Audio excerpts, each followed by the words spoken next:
Hey guys, welcome back to another video.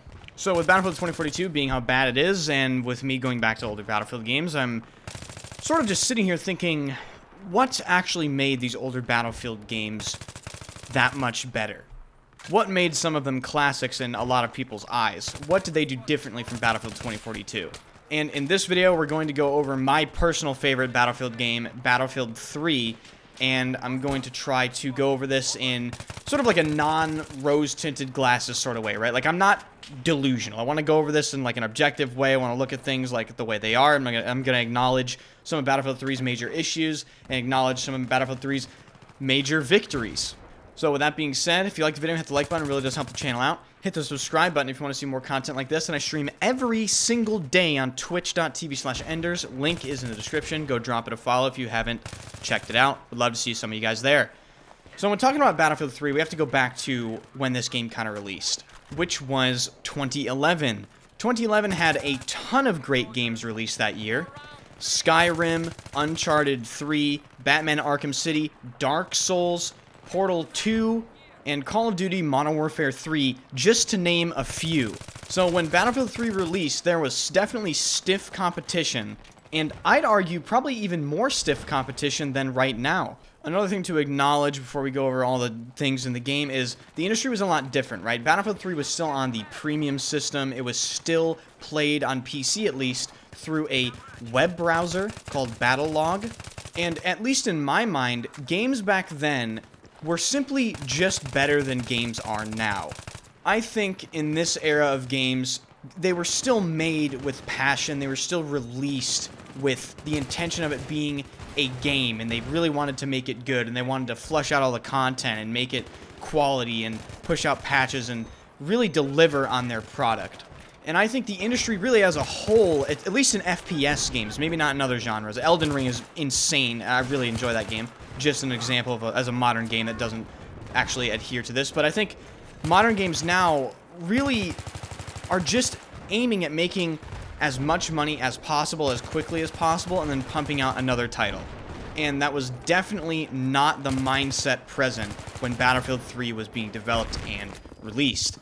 Now, with that being said, Battlefield 3's early access periods were definitely rough, and there were definitely a ton of issues. One of my favorite issues being the stretchy neck bug. That was a great one. Some may remember the dreaded M26 dart bug, the shotgun that would kill you instantaneously across the entire map. The ability to place C4 on Mavs inside of Metro, killing 20 people. And, of course, the legendary USAS-12 frag rounds.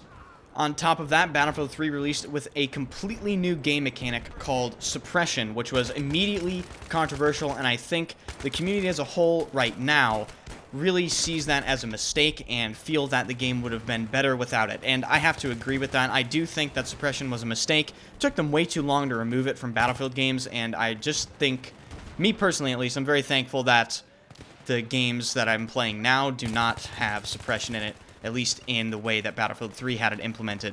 And I think the other main issues with Battlefield 3 for me was obviously the game runs on 10 hertz servers. I mean, it was released in 2011, but it didn't age as well as, say, like Battlefield 4 did with its customizable server tick rate. And I think a very easy way to see that Battlefield 3 didn't exactly age flawlessly is looking at the console version of Battlefield 3. You can absolutely see the age of the game there. I believe the game ran in a lower resolution by default, because the consoles at the time just really couldn't handle the game's demanding engine and player counts. But I think when you look at Battlefield 3 as a whole, even with these issues present, Battlefield 3 is still, at least in my mind, the Battlefield game that got it the most correct. Now, obviously there's still issues, like I said, but when you look at the overall encompassing content of the game, the maps, the assignments, the dog tags, the way the game plays, the atmosphere, just everything about it. In my opinion, it got it the most correct out of all the Battlefield games, even over Battlefield 4, in my opinion.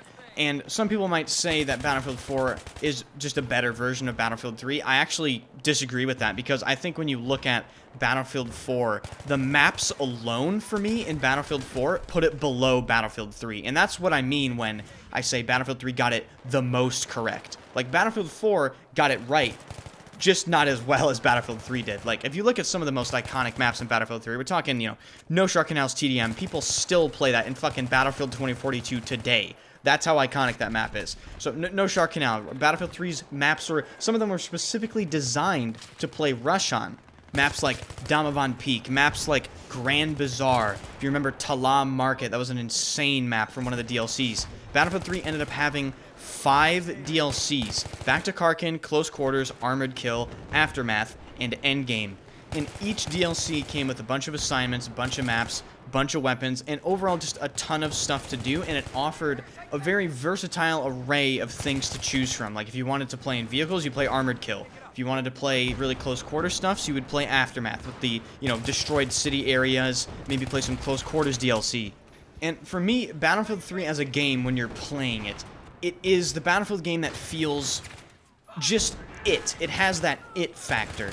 All the weapons, and I've spoken to a bunch of really, really talented players on this, and a lot of them agree that you can use really any weapon in Battlefield 3 and feel like you can kill the whole team if you play correctly.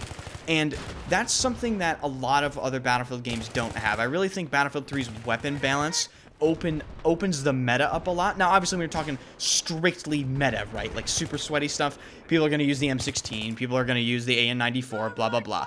But the fact of the matter is that really doesn't matter to like 99.9% of people. And I think all the weapons overall really do feel very, very usable. I think they feel well balanced. I think they feel unique, and I don't think, especially Battlefield 2042 can't say that, and maybe even Battlefield 1 can't say that, because obviously World War I, weapon restrictions, they try their best with the different weapon variants, but at the end of the day, you're still using the same gun. Battlefield 3 achieved unique weapon feels across a ton of different weapons. And I think one of the hardest weapon categories to achieve that on is bolt-action rifles. So if you play Battlefield 3, the SV98, the L96, the M98B, you know, the M485, they're all bolt actions, but they all feel like their own unique weapon. They all have their own unique sound, their own unique use case scenarios. The M485, obviously famous for being that kind of, you know, go in there aggressive recon play style. And another thing on the snipers, Battlefield 3 definitely had the best sniper balance as well. They weren't too strong, they weren't too weak, they were just in that right spot where you needed to hit the headshot, but if you needed to one-shot somebody and you were within, I believe it was 10 meters, you could one-shot them in the chest. The bullet velocities weren't too high, and they all had unique feelings to them, and I just think overall it was very well balanced, not just with the bolt actions, but with a lot of the weapons as well. And the same can be said, in my opinion, for the vehicles. Now, some people are going to say, you know, oh, the jets are just broken in Battlefield 3, the attack helicopters are broken in Battlefield 3, and I would say that they're broken if you can allow them to be broken. If you are highly skilled in Battlefield 3, yeah, you can definitely break the game pretty much with the attack helicopter if you're a good team. You can definitely destroy a lobby with a jet. But that being said, the average Joe is just simply not going to be able to do that.